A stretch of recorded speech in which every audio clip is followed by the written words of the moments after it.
Ok, alors ce que dont je disais, Il ne pouvait même pas les casser, il fallait qu'il les opère. Oui. c'est que. Alors, je parlais de ça et je disais combien c'est important de faire la shahada. Je me souviens, j'étais en plein cours et au moment où je termine cette phrase, c'est incroyable. On dirait que c'était. Il n'y a pas de coïncidence. Je reçois un message, un texto d'un ami de France, de mes parents, qui avait toujours des soucis, mais vraiment. Et je lui dis commence à faire la shahada. Chaque fois, il mettait les sondes et les ci et les ça pour lui enlever. Ou Rabba, David. Et donc, ce qui se passe, c'est que au moment même où je parle de ça, je me dis voilà, j'ai pris sur moi la shahada comme tu m'as dit, et tout est parti Baruch Hashem. Et je termine les orthographes, je leur dis mon élève, tac, voilà, monsieur, je me rappelle ça, appelez monsieur Marchal, je vais montrer ça, en tout cas. Et de remercier Akadosh Baruch Hu, et je vous invite vraiment à voir la signification, la traduction, de l'avoir même en petit pour celui qui ne la connaît pas par cœur, dans sa veste. Vous pouvez la mettre dans un petit ziploc comme ça avec doublé. Après, quand on l'a fait une dizaine de fois, on va faire. Après, on la connaît par cœur, normalement. Et on remercie Akadosh Baruch Hu de pouvoir. C'est que moi, j'ai 45 ans, je n'arrive même pas à me rappeler de l'alphabet. David, vas-y. Alors, on va le faire ensemble. Allez, Aleph, Bet, Gimel, Dalet, He, Vav, Zayin. Et tu plaisantes. Tu sais comment tu vas réussir? Moi aussi, je ne connais pas l'alphabet. Aïe, aïe, aïe. Chaque fois que tu les deux. Alors là, il s'appelle Dieladon, mais il ne se rappelle pas Dialeph. Alors regarde, je vais te prendre une technique. Moi-même, je ne connais pas l'Aleph, la vérité. Moi, j'ai beaucoup de mal avec l'Aleph. Alors regardez la technique Dialeph. Moi, je ne suis pas non plus bon, mais les chiffres, je connais les chiffres. Alors je sais que l'Aleph, c'est 1. Et Bet, c'est 2. Oui. Et Gimel, c'est 3. Ça, vous valeur numérique des choses. Oui. Et avec ça, c'est plus facile. Donc, Aleph, Bet, Gimel, Dalet, He, Vav, Zayin, He, Tet, Yud. Après, Kaf, c'est des vingtaines.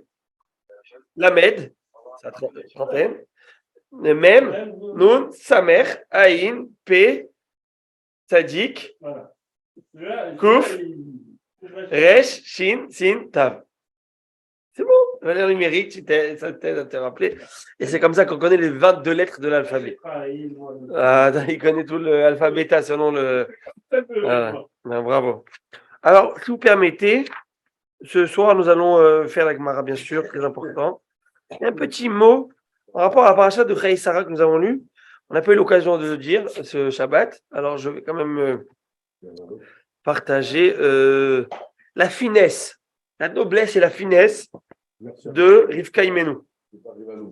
Bonsoir, monsieur Znati, comment allez-vous? Oui, bonsoir, merci. Est-ce que vous pouvez partager l'écran avec les invités, enfin ceux qui sont présents? Oui, bien sûr. Non, voilà, attends, voilà. Il veut comme ça. Est-ce que là, c'est mieux? Attendez, je vais vous dire. Moi, je vous vois.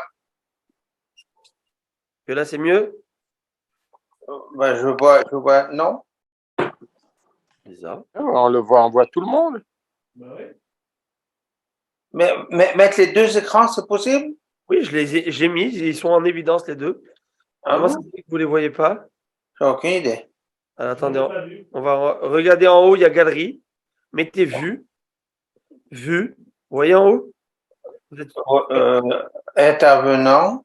Voilà. Ah, voilà, ça y est, je l'ai. C'est bon là? Oui, merci. Avec plaisir. Super. Alors, je parlais de Chayei Sarah et Rivka Imenu. Donc, regardez là, la noblesse de Rivka Imenu. Alors, 3 ans. oui, bon, on ne peut pas s'arrêter sur l'âge. Parce que sinon, il y en a qui vont être. Mais disons qu'elle n'avait pas. Les 3 ans, c'était pas 3 ans, c'était 3 ans. Selon attention, c'était pas vraiment 3 ans, c'était 12 ans. D'accord. En 12 ans, ça va. C'est pas mal quand même. Non, ça va. Ouais, mais Ta grand-mère, elle s'est mariée à 12-14 ans, je le dis. Ah ouais. Donc, c'était les dates. Alors maintenant, je vais vous lire quelques versets. Quelques versets en rapport avec Rivka Imenu. Et vous allez voir la grandeur de Rivka Imenu. Alors, permettez-moi de vous lire cela. Donc, nous sommes dans, encore une fois, Chayei Sarah. Et je vous lis. Eliezer arrive à Padan Aram. Donc, Padan Aram, c'était le village, le patelin où Abraham l'avait envoyé. Il dit, tu vas ir là-bas et c'est là-bas que tu vas tu vas trouver, j'espère que tu trouveras une femme pour mon fils. Super. Et ce qui se passe, bonsoir tout le monde, je vois qu'il y a monsieur Moïse Derry, monsieur Mordechai Harouche et donc, Baruch Haba. Alors, qu'est-ce qui se passe? Il arrive, Eliezer. Il arrive pour chercher une femme. Et là, il va prier. Il dit, oh bon Dieu, s'il te plaît, envoie-moi une dame à qui je demanderai à boire, elle va me proposer de me servir à moi, etc., mes chameaux, etc., etc. Lui, il avait déjà vu une fille. Donc lui, il a demandé. Que ça se passe comme Il a dit que voilà, ça c'est le signe. qu'elle donne à manger, à Voilà, boire que aux je voulais le verser. Je voulais les verser. Mais... Il lui a d'abord à manger, à boire à lui, et après qu'elle nous. Et là, il a dit ça va être ça. Vayomer Hachem. Alors il a dit comme ça, Eliezer. Dieu. Eloké Adoni Abraham. Le Dieu de mon maître Abraham. Akren Alefanai Hayom. Amène-moi aujourd'hui. Fais que ça vienne. Si Chesed, il m'a donné à Abraham. Et fais du Chesed avec mon maître Abraham. Voilà, je me situe à la source d'eau. Ou Vnot Anchaïr, les filles des villageois, ils viennent pour puiser l'eau. Et la fille que je demanderai, que je demanderai de me donner à boire, elle va me dire, bois et tes chameaux aussi, tu me prouveras que c'est elle pour Yitzhak. Et en faisant cela, tu prouveras. C'est intéressant parce que c'est une certaine. Il y a un côté un peu superstition, là, un peu côté miracle qui se passe. Donc il a exigé vraiment un miracle, quoi, quelque chose qui est incroyable. Et qui dessort, Rivka, elle arrive. Et très jolie, une fille vierge, la Torah nous dit, qu'aucun homme n'a connu. Si c'est vierge, aucun homme n'a connu, non? Oui, il n'y a pas une contradiction. Mais c'est une redondance, une pléonasme, bravo. Nos sages nous disent que ces Mizrob de Kénanéens, ils sont pudiques, bien sûr. Avant le mariage, ils allaient de manière interdite par derrière. Et donc, au moins, voilà, elle est propre, cette fille. Je ne l'ai jamais touchée, mais en fait, ils avaient une relation interdite. Mais elle, c'est une tzadékette, elle n'a jamais touché à cela. Quel âge elle avait? C'est qui me demande? C'est Rabbi Moïse? Oui, évidemment. Elle avait 12 ans. Non, 3 ans, on dit. J'ai dit à monsieur Derry 12 ans pour que sinon il va pas me lâcher. Mais en principe, elle avait 3 ans, non? Alors ouais, il y a deux. Selon Midrash, 3, et selon Tosfot, elle avait 12 ans. Apparemment, elle est née à l'époque de la Akedat Yitzhak. Il avait 37 ans et lui, elle avait 3 ans. Certes précoce, certes une jeune fille, parce que tu n'envoies pas un bébé abreuver puiser de l'eau, etc. Donc c'est pas un bébé, donc c'était une dame, c'est une jeune fille. C'était une jeune fille, comme le verset nous dit, Alma, on verra dans le passage que c'est une jeune fille, c'est une jeune fille. Qu'est-ce que ça représente, ces 3 ans? Je ne sais pas, mais en tout cas, elle était âgée. Et souvenez-vous qu'on avait dit à l'époque, on avait dit sur Haïdouche que je dis juste une bribe, je ne vais pas rentrer de ça, peut-être Shabbat au milieu de 7 heures, si Dieu veut, je suis avec vous, on va en parler. Les attachés millénaires, mais peut-être on va en parler, mais souvenez-vous que Yitzhak Avinu, selon un commentaire, Yitzhak Avinu est né sa neshama était une neshama féminine lorsqu'il est né. Et au moment de la Akedat Yitzhak, sa neshama est devenue masculine. Avant ça, il n'aurait pas pu être géniteur. Et c'est à ce moment-là qu'il est devenu géniteur, la possibilité de géniteur. Et selon Chachamim, au moment de la Akedat Yitzhak, sa neshama, elle a quitté son corps pour aller prendre une nouvelle neshama. À ce moment-là, qui est né? Baruch haba b'shem Hashem. Docteur Eliyahu Antebi. Baruch haba. Alors, Yitzhak Avinu, ce que je vous dis, là, je vous dis quelques briefs, je ne vais pas rentrer dans tous les détails, il va me dire, celui-là, qu'est-ce qu'il me raconte, celui-là? Et Yitzhak Avinu, donc, il est né, sa neshama a changé, et à ce moment-là, qui est né, Rivka. En fait, c'est quoi que Rivka est né? Chachamim nous disent que Rivka est né, c'est-à-dire que la neshama de Yitzhak féminine, elle est partie dans le corps de Rivka. Et pour aller plus loin, si vous voulez, allez, parce que je vais vous un petit peu vous piquer vos bruits, ok? On va vous secouer, ok? C'est qu'en fait, c'est un avis qui pense ça, ok? C'est qu'en fait, Sarai Menou, elle s'appelait Sarai. Souvenez-vous, Sarai. Oui. Et c'est quoi la valeur numérique du Yud? 10. 10, bravo David. Hein, du Yud. Et donc, non, parce qu'au début du shiur, on a fait tout l'alphabet avec les valeurs numériques. Alors le Yud, c'est 10. 10, superbe. Et Dieu va fractionner ce 10 en 5. Abraham avec le He, le Abraham, et Sarah le He, Sarah. Donc c'est venu, donc suite à cela, il y a une naissance chez Abraham de Yitzhak. Donc Yitzhak provient en fait de ce Yud, si on peut dire, de ce changement de nom, mais qui est un changement de nom qui provient du nom féminin de Sarah. Donc c'est une Neshama féminine. Et chez qui elle repart? Chez Yitzhak. À 37 ans, dans la Kedah Yitzhak, elle se change. Elle devient masculine pour qu'elle puisse être géniteur, pour qu'elle puisse avoir des enfants. J'ai dit à ce moment-là, elle va chez qui? Chez Rivka Inu, qui naît à ce moment-là. Et là, quand elle revoit de loin, dans la parashat Hey Sarah, elle voit de loin, elle revoit de loin Yitzhak, elle dit Miaïch Alazé. C'est qui cet homme? Alazé, on aurait dit Miaïch Azé. J'avais expliqué à l'époque, Alazé, c'est quoi? Alazé, Azé, on dit en hébreu, c'est Miaïch Azé. Alazé, c'est une manière de dire Alazé, Lamed Zaïn, c'est 37. Et le Hé, au début à la fin. C'est qui cet homme que je reconnais? J'étais dans son corps durant 37 ans, qui est que Dieu au Hé, qui était avant et le Hé après, Sarah Menou Abraham. Je me retrouve dans ce corps. À ce moment-là, excusez-moi, à ce moment-là, il dit c'est lui, Yitzhak. Et là, il tombe. Et on comprend, mais selon ça, on peut comprendre beaucoup de choses. On comprend un midrash qui nous dit que, à ce moment-là, d'où il venait Abraham? Ber la Hayroi, du puits du vivant qui me voit. C'est quoi ça? Chacun dit c'est le Gan Eden. Parce qu'il était au Gan Eden pour faire ça. Et d'où je sais qu'il était aussi au Gan Eden? Vous allez me dire, mais d'où tu me sors ça? Tu as pris quoi?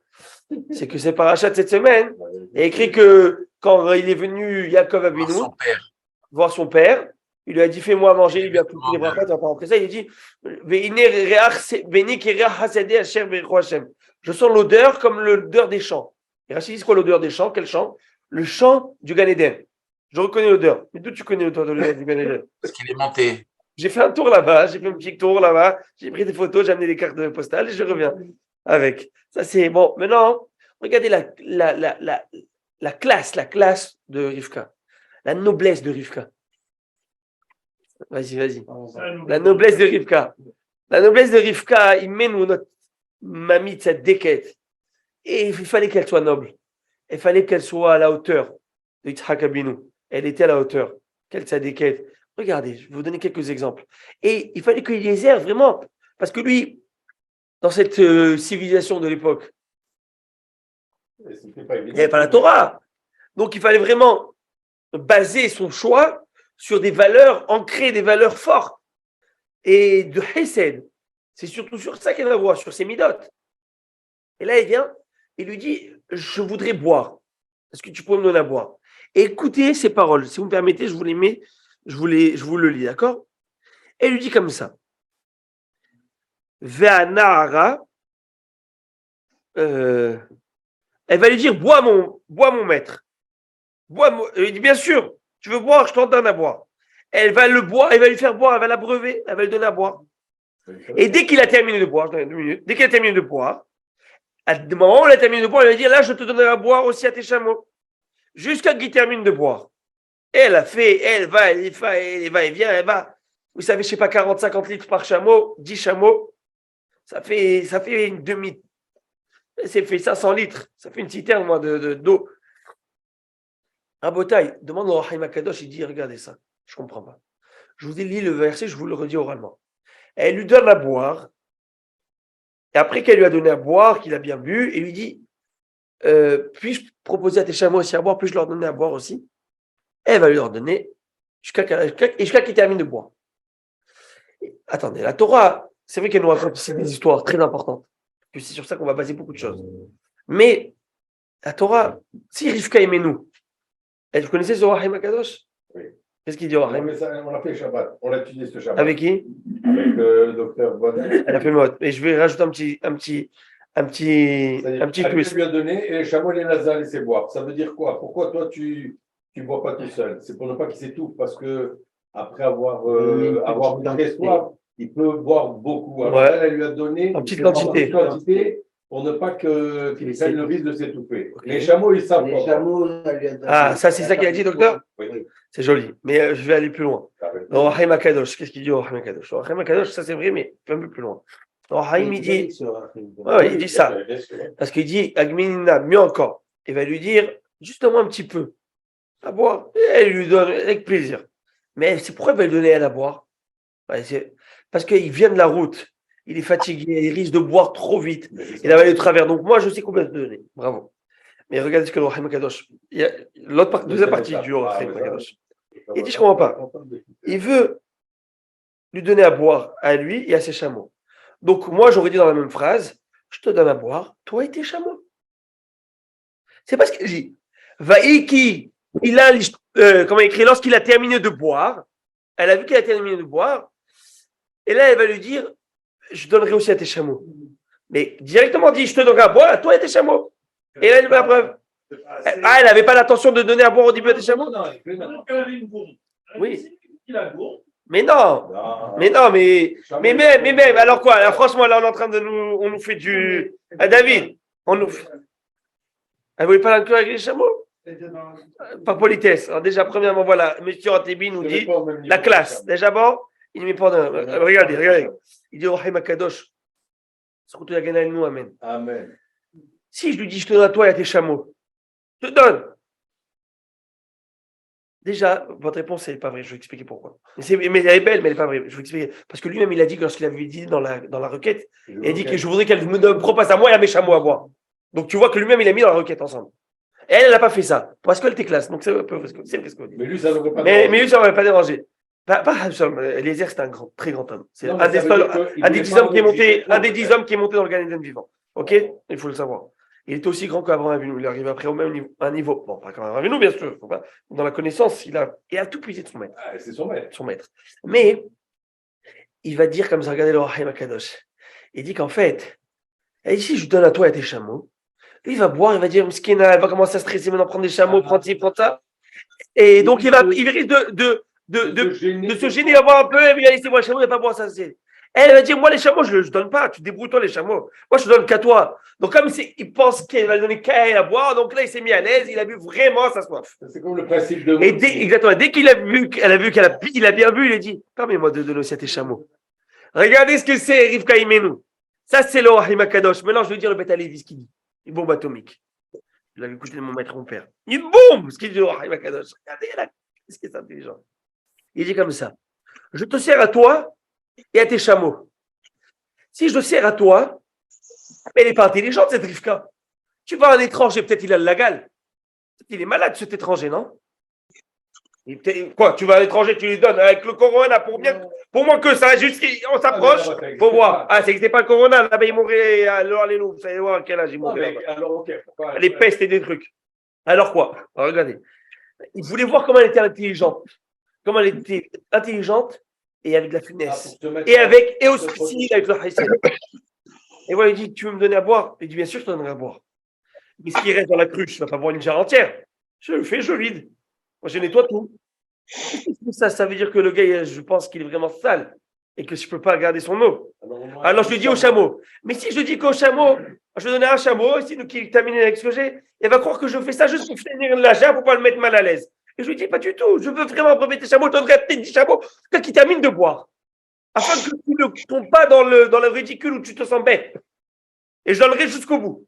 Pourquoi? Pour masquer toute gêne possible. Donc, elle était intelligente, elle a fait du haïsed, elle était sage, pour ne pas mettre mal à l'aise personne, et au contraire, pour montrer qu'elle voulait lui faire plaisir, et qu'elle elle prend qu'une personne en bonne santé, et aussi elle prend le charisme pour sa famille. Vous avez compris? Regardez, donc toute la chorma, elle est là, entre le Rahim Akadosh, le Beth Alevi, on voit la grandeur de cette femme. Et c'est ça que. Et lorsqu'il arrive, Yitzhak, il se marie avec elle. Alors bien sûr, il ne va pas être avec elle au départ parce qu'elle est toute jeune, d'accord? Mais dès ce moment-là où il se marie, les 3 choses qu'il a perdues avec sa mère, donc Rachamim disent les 3 simanim, les 3 signes qu'il y avait chez sa maman, sa mère, il y avait le Hanané Kavod, c'est-à-dire une nuée de gloire, la Shekhrina qui est au-dessus de sa tante. Il y avait la bracha qui était dans la pâte de la pâte, lorsqu'elle faisait, il y avait une bracha incroyable. Et il y avait la bougie qui restait d'une veille de Shabbat à une autre veille de Shabbat. C'est comme ça qu'il y avait. Donc, Anan pour la Oel, Bracha Baïssa et Ner Dalouk de Shabbat à Shabbat. Et donc, Il a retrouvé ça chez et Rivka. dès qu'il est décédé, il n'y avait plus de bracha. Et qu'est-ce qui se passe? Eh bien, Rivka, elle ramène tout. Rivka, elle ramène tout. Ah, ça, c'est mal. Et quand elle voit ça, Vaïnahem Harimo, il s'est consolé d'après maman. Et que maman, jusqu'à là, il n'était pas vraiment consolé. Et quand il a vu que Rivka elle est venue, elle a tout ramené. Elle a ramené toutes les simanim.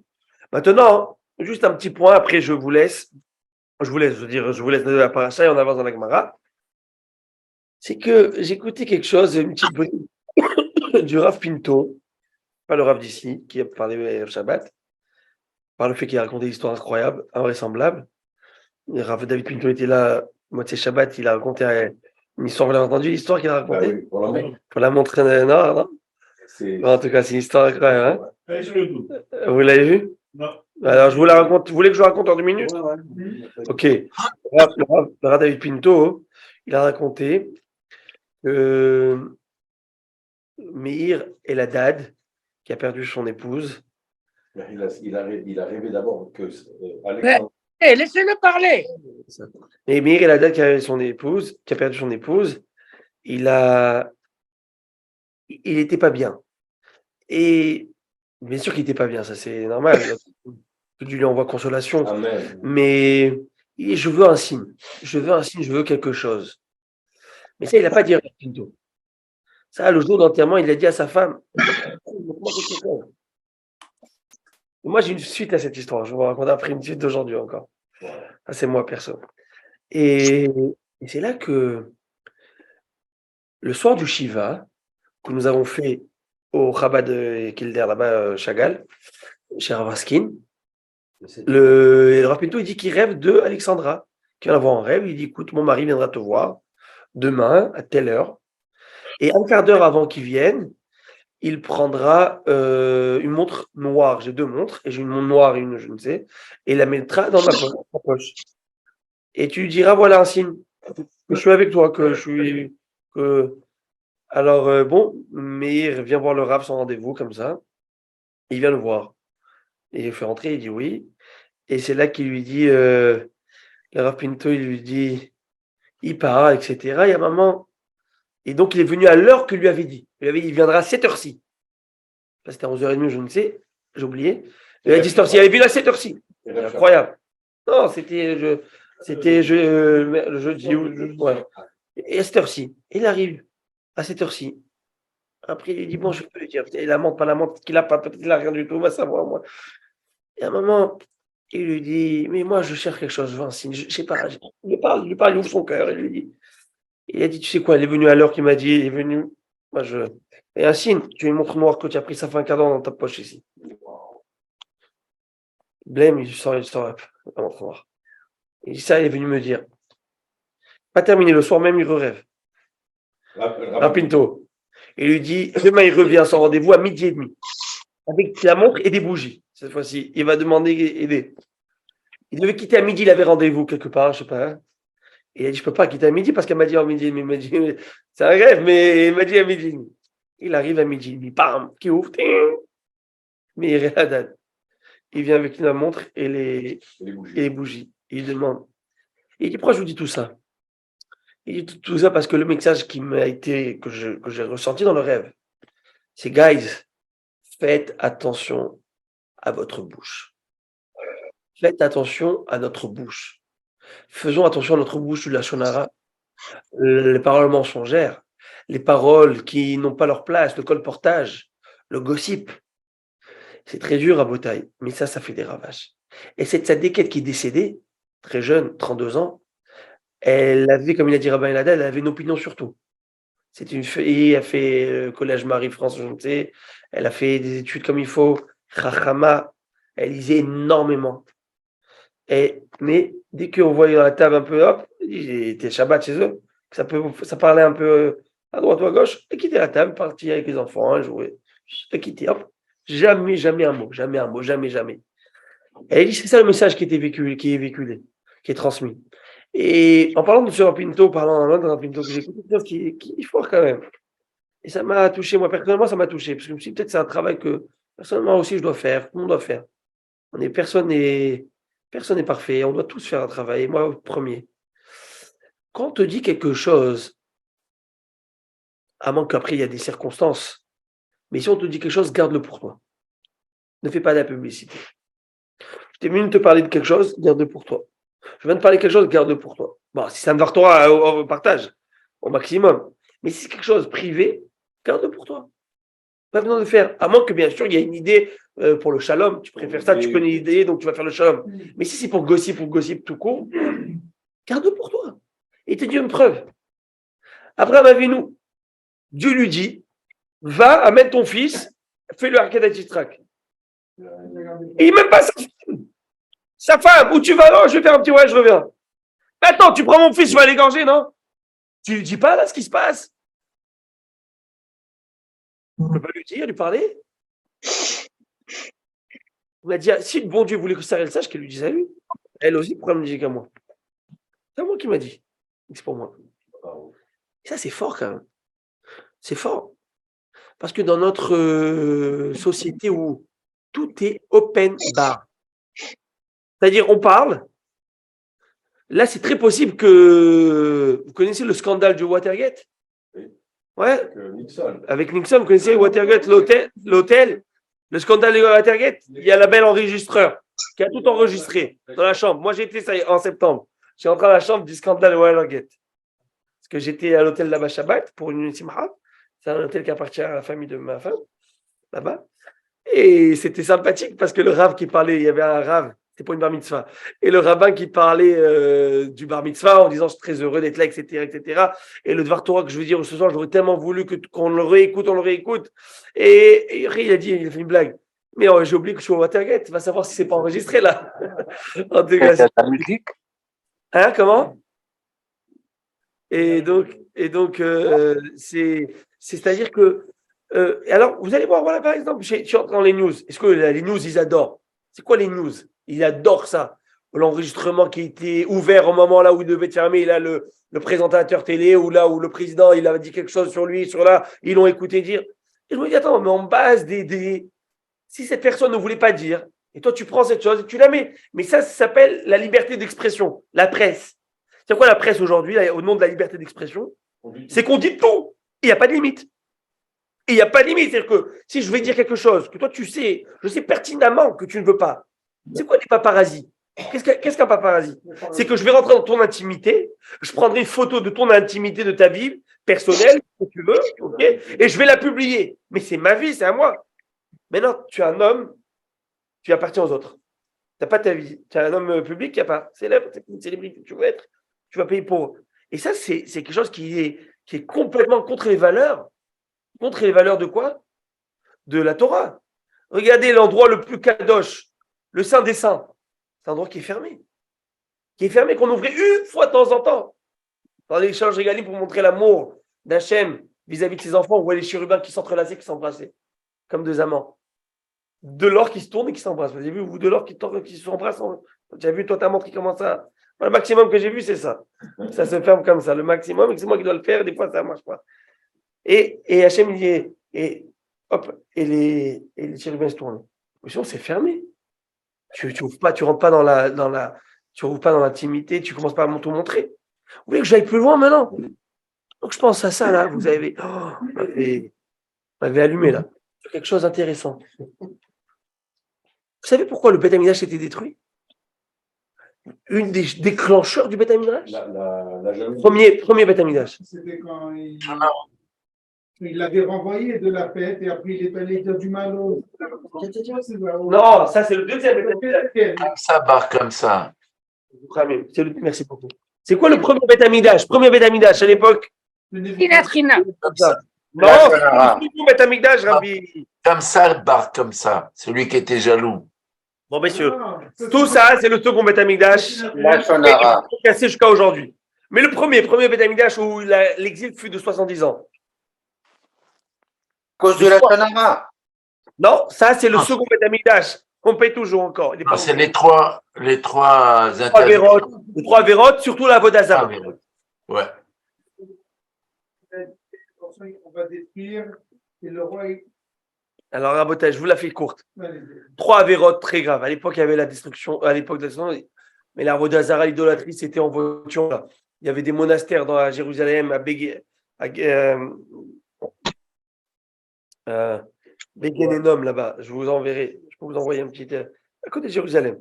Il faut voir combien il y avait d'idolâtrie. Et il y avait du meurtre, il y avait mais 70 ans d'exil seulement. Pas seulement. À Botaï, on revient quelques. Pas siècles, je ne pense pas que c'est siècles, ouais, peut-être siècles. Ou décennies avant. Un des rois de Jérusalem, c'était qui? Hiskiyahu Amelech, le roi Ézéchias. Le roi Ézéchias, arrière-petit-fils de David. L'arrière-petit-fils de David, il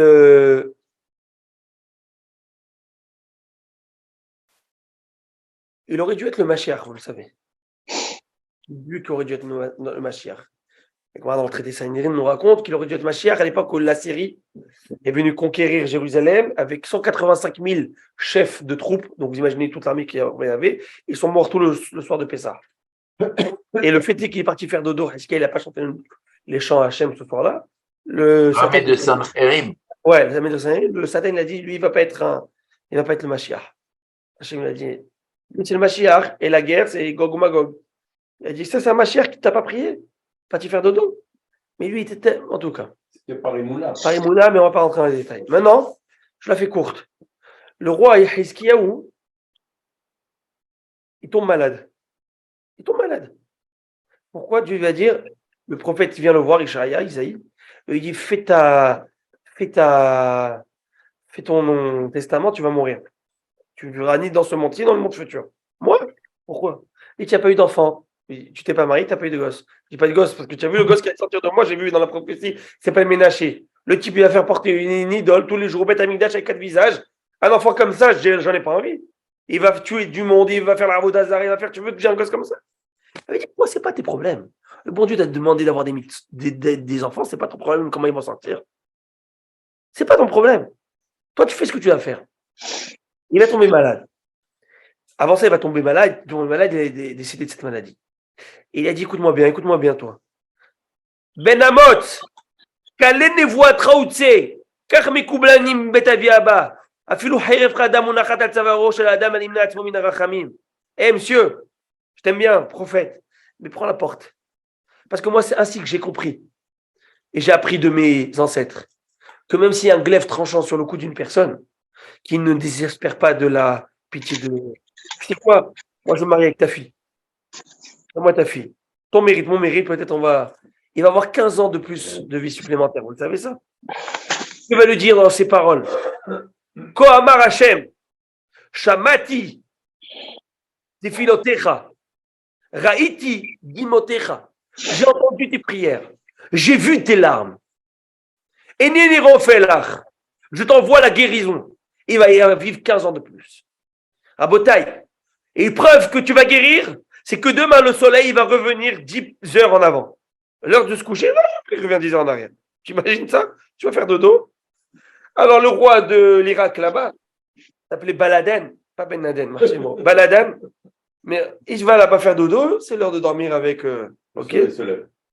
Le soleil se relève. Il dit, attendez, j'ai oublié quelque chose ou quoi? J'ai manqué quelque chose? Il dit, non, c'est un miracle qu'il y a eu. Il voit dans le Irak Post, miracle pour le roi Hiskiyahu Amelech.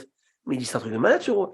Envoyez-moi tout, tu as un cortège, pour une lettre pour le féliciter, cet homme. C'est à ce moment-là que Nebuchadnezzar, qui était juste le scribe, je ne veux pas rentrer dans tous les détails. Hein. Bon, il envoie tout un cortège qui arrive à Jérusalem. Il arrive à Jérusalem, Rabotaï. Parce qu'imagine la grande puissance mondiale d'Irak de l'époque, de Babel, qui vient. Tu sais ce que c'est le kavod que c'est? T'imagines? L'Amérique qui t'envoie toutes les. Et là, Rabotaï, Hiskiyahu Amelech, il est ému. Et là, il sort le grand jeu. Vous savez quoi, il sort le grand jeu? Il leur fait rentrer dans l'intimité des trésors royaux. L'intimité du Beth Amikdash, l'intimité de tout, il leur montre tout. Pour qu'ils voient le faste et la beauté. Et tellement il est flatté de leur venue. Et il leur a tout montré. Il leur montre, il voit, et si, et ça, et regardez, venez. S'il est tellement fier de sa cité et de son Beth Amikdash et de son trésor, mais tellement Mais il est tellement content de montrer ça à qui? À ceux-là, style, regardez la classe. Son ennemi. Il leur a montré ça, Dieu va dire, mon gars, maintenant tu vas signer la destruction du temple. Pas dans ton génération, dans quelques décennies. Qu'est-ce qu'il y a besoin de montrer à eux? Tu as besoin de leur approval, comment on appelle ça, leur approbation, leur approbation, style bravo, waouh, tu as besoin d'eux. Donc toi, tu tombes dans les mains des Babyloniens. Tu t'ouvres, tu ouvres des choses que j'ai fermées, des choses qui sont pour vous. Qu'est-ce que tu as besoin de montrer à eux? Tu as besoin de son approbation? Tu as besoin de lui montrer parce que tu veux qu'il te dise waouh, une belle histoire, belle chose. C'est pour ça que j'ai connecté ça à ce que j'ai dit tout à l'heure. Très belle idée. À toi, qui est fermé, fermé. Pas besoin d'ouvrir. Et pareil pour le Ainara. Ça, c'est une chose qu'il faut savoir. Pas besoin. Tu veux profiter, profite. Pas besoin de choufouni Anas, de montrer à tous. Ça, c'est Facebook, ça. Choufouni Anas, ça marche pas, ça. Hein. Ça, c'est vrai. C'est une très bonne leçon. Instagram. Si tu vas au restaurant et l'assiette, elle n'est pas. Aujourd'hui, c'est un nouveau mot qui est rentré dans le dictionnaire. Je ne sais pas si vous connaissez ça, monsieur. Instagrammable. Ah, Instagrammable. ça veut dire que tu C'est peux- invariable. C'est un. Tu Hein? peux le poster. Il faut le poster. Et si j'étais au restaurant, voilà, j'étais au restaurant, attends, ne touche pas le cocktail. Ok, chérie, je fais. Photo. Tout, sinon on n'a pas été au restaurant, à quoi ça sert? Wow. Tu comprends? Ah bien Moïse, vous dites quoi? Folie, hein. Je voudrais que la leçon que vous venez de tirer de ce que vous venez de dire à l'instant, vous le dites à quelques-uns de nos coreligionnaires qui, le Shabbat, dans un pays d'exil où nous sommes, se promènent avec le tzitzit et le tefil, qui pendent et qui portent le tzitzit, comme pas chez nous au Maroc on le faisait. Pourquoi? Expliquez-moi. Bon, on avait peur. Monsieur Derry, Ouais. il vous a répondu, Rabbi Maurice, en un mot. Vous aviez peur au Maroc. Au Et- Mela, il n'y avait pas de problème. Au Mela, il n'y avait pas de problème. Il Mais les au portait, Maroc, on avait peur. il les portait pas au Mela. Et vous dites qu'on avait peur au Maroc? Ah bon? On avait peur au Maroc. Et est-ce que on aurait peur en France? On a peur en France aussi, n'est-ce pas? Regardez. Ou est-ce qu'il faut tirer la bonne leçon de ce que vous venez de dire et de rester discret, faire sa religion chez soi à la maison? Non. Attendez, alors vous avez rien. Vous n'avez pas compris ce que je viens de dire. Hein? Vous extrapolez. Rabbi Moïse, vous extrapolez. Vous extrapolez. J'ai posé Vous la parlez question, d'un cas. tirer des conclusions de ce que vous venez de dire. Non. Vous n'avez pas la conclusion que je souhaitais arriver. Vous parlez d'un cas où Hiskiaou Amelech va montrer même sa chambre à coucher, entre guillemets, chambre à coucher, en fait, Rami disent le Kodesh, mais en tout cas, les choses intimes où on ne rentre pas, où c'est fermé, c'est scellé, et tu le montres à ces ça veut dire que tu attends leur regard. Tu veux voir, tu veux qu'ils soient impressionnés. Tu essaies de les impressionner, ça veut dire pourquoi tu essaies d'impressionner quelqu'un? Moi, j'essaie d'impressionner mon père. Pourquoi? Parce que le regard de mon père est très important pour moi. Mon enfant essaie de m'impressionner parce que mon regard est très important pour lui. Ça veut dire qu'en fait, tu dépends de son regard. Voyez-vous? Tu essaies d'impressionner. Et c'est ça là le problème. Quand quelqu'un il vient avec un dossier de la Shonarel, il essaie aussi d'impressionner, d'amener la une, d'amener quelque chose. Maintenant, en parlant du talit et tefillin, je vais vous raconter. Le verset nous dit comme ça. Veraou kol ha'me'aretz, ki shem Adonai alecha, veyareu mimeka. Ki shem Hashem nikra alecha, veyareu mimeka. Pasuk qui dit comme ça, un prophète, que les goïms verront que le nom de Dieu est sur toi, ils te craindront. Chachamim de dire, qu'est-ce que les choses qui verront sur toi, c'est quoi le nom de Dieu? Ils verront les téphilines. C'était l'époque habituelle de vivre avec les téphilines sur la tête et le talit. Et toute la journée. Et on marchait comme ça. Je crois que les Romains, ils ont mis des lois antisémites, des lois de Nuremberg, qu'on ne peut plus se balader avec les téphilines. Il fallait les enlever, etc., etc. Mais si tu peux vivre ton judaïsme ouvertement, qu'est-ce qui t'interdit de le vivre? Elle est où la provocation? Je provoque quelqu'un quand je mets une kippa? Je provoque quelqu'un quand je mets titites? Moi, je t'ai interdit de mettre ta croix sur toi quand tu mets ton collier avec la croix? Moi, je dis que c'est de la provocation. Moi, quand tu mets ton sapin de Noël, je dis que ça s'appelle la provocation. Quand tu mets ton petit nounours là, de rouge, là, comment il s'appelle là, le Père Noël. Parce que moi, je dis que c'est de la provocation. Tu vis ta liberté. C'est la liberté. Ah, Si tu mets ton taït ta kippa et tu risques d'avoir des antisémites qui vont te cracher dessus, oui, ça, il faut faire attention. Parce que la Torah te demande de préserver ta santé et de ne pas provoquer. Pas provoquer pour pas provoquer parce que c'est les imbéciles qui sont devant et qui sont antisémites. Mais si tu es à Jérusalem, ou si tu es à Côte-Saint-Luc, qui est la petite Jérusalem, ou si tu es dans un endroit où il n'y a pas de problème de provocation, dans le sens où tu ne vas pas mettre ta vie en danger, il n'y a aucun problème. Par contre, si tu sais que tu as affaire à des gens hostiles, ou ils vont le prendre comme une provocation parce qu'ils ont passé du jote, alors bien sûr, range-le. Bien sûr, ranger. Mais de dire que de porter un vêtement ostentatoire religieux, c'est provoquer. Provoquer, ça veut dire que tu te sens tout de suite menacé par la personne hostile et sauvage qui est devant toi. Mais il ne devrait pas y avoir de problème de vie sans aucun problème dans le domaine public, sans aucun problème. Est-ce que c'est nécessaire? Mais en quoi, encore une fois, je vous pose la question. Non, Par non, exemple, ça, je vous pose une question. Moi, je vous pose une question, Rabbi Moïse. La reine Élisabeth, le roi Charles III, le roi Charles III, il vient vous voir, Monsieur Derry.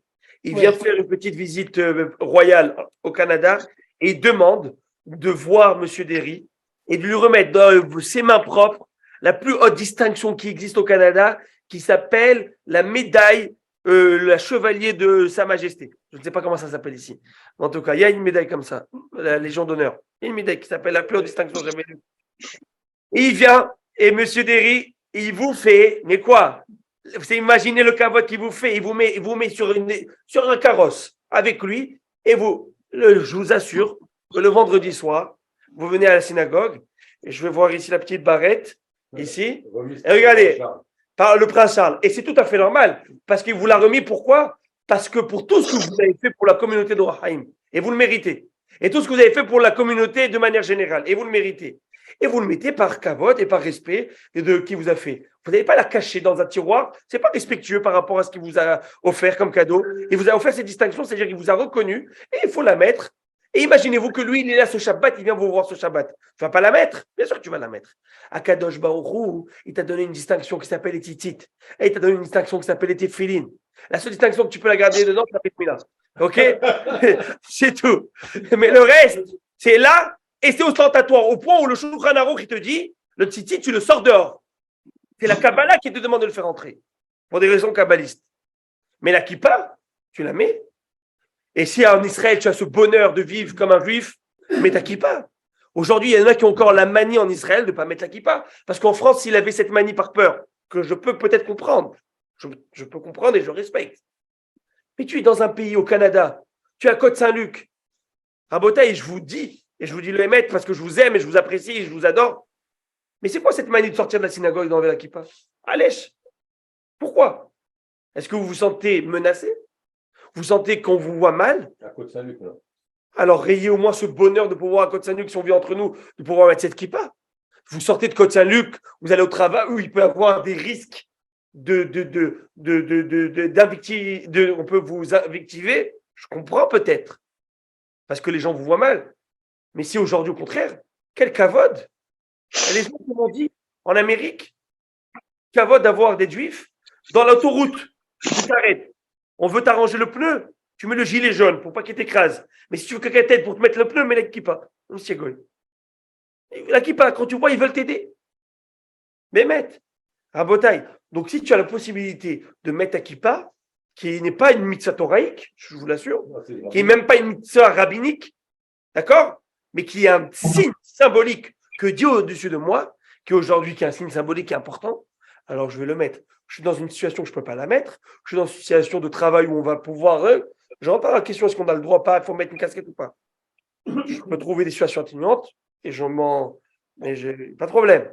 Mais quand tu as la possibilité de mettre ta kippa, pourquoi tu l'enlèves? Non, pourquoi tu enlèves? C'est quoi qui enlève? Et moi, je veux comprendre. Est-ce que c'est une manie? Est-ce que c'est une habitude? C'est une habitude. C'est une habitude, voilà. Tac, tac, voilà, moi aussi j'enlève. Elle est là. Et je l'ai eu ce matin, une bar mitzvah. Hein? Moi, j'en ai deux, j'ai celle de rechange. Ça, c'est pour les invités à la maison. Hein? Voilà, mais après, bon, ça c'est sûr, chez nous les religieux, quand c'est un calvitie, ça nous aide plus. Ok? Mais d'avoir la kippa. Pourquoi pas? Mais pourquoi? Qu'est-ce qui bloque? Vous savez, Ne serait-ce Rabbi, ne serait-ce que parce qu'on a besoin de faire une bracha à tout instant, Ouais. il Non, est bon d'avoir la tête couverte. au-delà de ça, quel est le problème? Vous savez, ce qui j'ai appris beaucoup d'enlever ce complexe, et je l'ai appris, ça, j'apprends encore tous les jours, et c'est les Hasidim. Allez vivre avec les Hasidim. Vous savez ils vivent, Aucun complexe. ils ont zéro complexe, ils sont avec leur talit là-dessus. Et les chaussettes blanches. Je te respecte, tu me respectes. Je mets mon shtraimel, ça te dérange mon shtraimel? Je mettrai le Shabbat, aucun problème. Je le mettrai le Shabbat, vous connaissez avec Rabbi Jacob. Ah, Et alors, qu'est-ce que ça te dérange? Et une chose, et je vous ai appris ça, j'ai appris ça le dernier shiur, pour ceux qui étaient là à Seudah Shlichit, le Rav Zaks, j'ai parlé de cette dissonance cognitive. Vous vous souvenez de Seudah Shlichit, vous n'étiez pas là. J'ai parlé quoi du Rav Zaks? Sir Rappelez-vous, Jonathan. vous vous rappelez, Sir Jonathan. j'ai dit que lorsqu'il était, il était invité au banquet royal de la reine, et qu'à un moment il fallait changer les places, et que lui, son repas était un repas cachère, même ingrédient, même menu, sauf qu'il était cachère, et même assiette. Son assiette était cachère, avec un petit sticker en dessous pour reconnaître. Au moment où il fallait changer de place, parce qu'il fait un changement de place, il n'avait pas prévu ça. Comme ça, qu'il prend son assiette, il se déplace. Et le roi actuel, qui était à l'époque prince, il demande pourquoi on fait ça. Il dit, c'est ma religion. Il me demande de manger en cette cachère, etc. Ce n'était pas prévu, donc je la prends avec moi. Il y a une dignitaire juive qui s'approche, il dit, vous savez, il voit qu'il parle, il dit, moi aussi je suis juif. Et là, le roi Charles se tourne vers lui, il lui dit, alors, où est votre assiette? Sois fier de ce que Hachem t'a donné. Soit ta fierté. Et le tzitzit, Rachamim vont nous dire que tu vas avoir tant et tant de majordomes qui vont être là à te servir parce que tu as mis le tzitzit. Pas parce qu'ils vont être asservis par toi, parce qu'ils vont être fiers et heureux de te servir. Tu es un serviteur d'Hachem, je veux te servir. Je veux te servir. Ça, il faut comprendre. Sans complexe, zéro complexe. Il ne faut pas se mettre mal à l'aise. Il y a un danger, il y a quelque chose, etc. Mais pas mal à l'aise par soi-même, un complexe que moi-même je vais créer. Pas du tout. Je vais mettre ma kippa. Et au contraire, combien de fois j'ai eu des questions qui sont au centre-ville ici, ou partout, même en France. Monsieur, je peux vous demander, qu'est-ce que c'est ces fils? À quoi ça sert? C'est un porte-clés? C'est quoi? Et tu vas expliquer, et tu vois, et tu rentres. Ah, c'est très intéressant, c'est très simple. Mais de vivre, comme il disait en Allemagne, de l'émancipation, de l'assimilation, de vivre, soit allemand dehors, et soit juif à l'intérieur. Ça marche pas, ça. C'est le lot qu'on a dit. C'est le lot qu'on a dit. Nous, on vit. Ça marche pas, ça. Je vis mon judaïsme. Ah, il y aura toujours des antisémites. Et la Gemara, elle est pleine de ça. Béchaat sakana, à un moment de la sakana, à cause des antisémites. Par exemple, on arrive à Hanouka, bientôt c'est Hanouka. À Hanouka, où est-ce que mettait Rabotai? À l'extérieur. On l'a fait rentrer à l'intérieur. Pourquoi? Parce qu'il y avait malheureusement les antisémites. Où ils voyaient une Hanouka, ils venaient cibler la maison. Donc il fallait mettre la Hanouka qu'à la maison. Maintenant que Baruch Hashem, les choses sont. On commence à mettre à la fenêtre. Maintenant on la met à la fenêtre. Mais d'où ça vient? C'est à l'intérieur. Normalement la Hanouka c'est à l'extérieur. Allez en Israël, où elle est, la Hanouka? Dehors. Vous allez, elle est dehors. Tu vas, même dehors de ton immeuble, elle est là-bas. Et vous irez en Israël, vous verrez la majorité, ceux qui ne sont pas en building, c'est dehors. La Hanouka est complètement dehors. Donc ça veut dire qu'on vit avec la sakana. Il ne faut pas créer de cette sakana un complexe. Jamais. Moi je vis fier. I'm Jew and I'm proud of, comment dire en anglais? Je suis fier d'être juif et je vis sans complexe. Maintenant, s'il y a une sakana, il ne faut pas être fou. Non. Ça, c'est l'erreur, la folie. Ah, mais moi, je vais tête, on appelle ça, tête brûlée, j'y vais, je vais avec mes filles, je vais avec des trucs. Et... Mais attends, ici, il peut y avoir des gens qui te veulent du mal. Sois discret, mais une casquette. Mais si. Mais encore, ben là-bas, j'ai eu. Voilà, je vais vous raconter. Je prenais l'avion. Les films, pour aller au Maroc, avant qu'il y ait les accords d'Abraham et tout. Quand ils te voyaient avec le chapeau, quand ils voyaient avec les films, tu fallait voir le cabot qu'ils nous donnent. Ouais, non, mais ils savaient, ils connaissent, ils ont même très peur. Moi, j'ai eu un qui est parti en tout cas. Mais, et vous savez quoi? Je peux vous raconter quelque chose à Bretagne. La Gemara, pardonne-moi, Gemara. Je voulais avancer. Pardonne-moi, Gemara. La Gemara, je suis le premier Gemara que j'allais avancer. Bon, en tout cas, je vais raconter quelque chose. Moi, j'ai pris une claque, une gifle cette semaine. Quand je vous dis une gifle, je l'ai pris dans les deux. Quand j'ai lu les informations. Quand j'ai lu la FIFA au Qatar. Ah, mais oui. Quand j'ai lu les règles qu'ils nous ont imposées. Pas de manger. Rabotaille, pas d'alcool. Interdit de crier en Non, laissez tomber. Eux imposent. Ils sont chez eux. Et tu dis, c'est comme ça, tu veux, take it or leave it. Tu veux pas la FIFA, va, déplace-toi. Et en fin de compte, ils ont le dernier mot. Pas de bière, pas d'alcool, pas de prostitution, pas de femmes mal habillées, pas d'homosexuels qui vont exprimer leur homosexualité par un bisou dehors, pas le bandage ici au drapeau là. Vous savez, la FIFA va se plier pour pas mettre le bannière homosexuel. Eux, ils peuvent dire tout. Où ils sont là, l'expression de liberté? Oh, la démocratie. Où est-ce que c'est là? Tous les mœurs et tous les occidentaux là, ils se la ferment là. Et moi, en Eretz Israël, je suis obligé de tout accepter. Tout accepter. En Eretz Israël, Eretz Akdosha, où j'ai reçu ma terre à condition, sur la condition que vous allez recevoir la Torah, de vivre comme un Béné Israël. Et au Qatar, ils m'apprennent, ils me donnent une leçon. Quand j'ai lu ces informations à Botaï, je vous promets, ça m'a fait beaucoup réfléchir. On ne peut pas nous voir cette fierté de dire non, mon gars. Tu veux faire des avérotes, fais-le chez toi fermé. Mais pas de manière ostentatoire. Mais oui, les boîtes gays, on ouvre. Les lesbiennes, on ouvre. Et tout, on ouvre. Tout qui est contre la Torah. Le cochon, on ouvre. Il y a combien de charcuteries avec du bacon au Qatar? Je veux savoir. Combien tu vas en trouver là-bas? Zéro. Celui qui. Ripono Shalom. Quelqu'un qui amène juste de la drogue, de la cocaïne là-bas. Vous allez voir où il va terminer. Ripono Shalom. Ils ont interdit. Vous imaginez, quand j'ai lu Sarah Botaï, je me suis dit, nous, on se gêne. Et nous, on se gêne de vivre notre culture. On doit s'excuser jamais. Et ça, je remercie 24 d'avoir donné des informations parce que je les ai lues. Et là, quand j'ai appris Sarah Botaï, Pémet, ça m'a remis beaucoup en question. Mais il y a un rave aujourd'hui qui a dit que non, il s'est organisé, il a fait. Non, pas du cachère, ça qui est cachère ou pas, c'est pas un problème. Non, Je parle pas de ça. À Botaï, je parle de leurs règles à eux. Leurs règles, la pudeur. Vous savez, vous pouvez pas mettre. Et après, ils leur ont dit, finalement, 73 millions, ils ont pris de Budweiser pour subventionner. Ouais. Après, ils ont dit, non, vous n'allez pas servir de bière. Attendez, Rabotai. Dans le stade. Dans le stade. Attends, mais Rabotai, vous imaginez? C'est-à-dire qu'ils ont plié là, tout l'Occident, toute la gamme d'Occident, ils le mettent à genoux, et on dit oui. Mais bien, si l'Occident, elle aurait voulu, elle aurait dit, écoutez, guys, restez-vous au Qatar. Non, restez-vous au Qatar. Restez-vous au Qatar. Nous, on va aller en France, nous, on va aller en Italie, nous, on va aller en Europe, on va sur ou en Amérique, ou en Israël, on va sur une super Coupe du Monde. Mais simplement, tu vois. Mais quoi? Qu'est-ce qui se passe?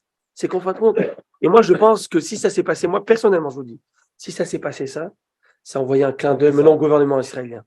Guys. Et vous savez, laissez-moi terminer une chose, si vous permettez.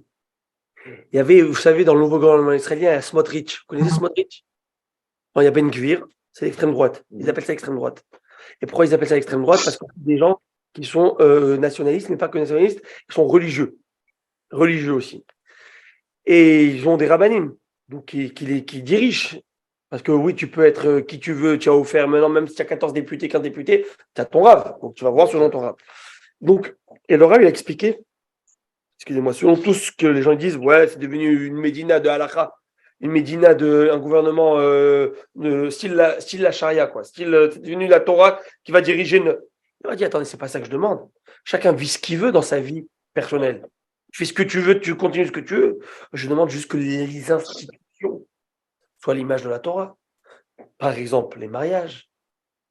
Tu veux permettre les mariages civils. Depuis quand tu veux permettre... On ne saura pas qui est juif, qui n'est pas juif. Tu veux amener du porc.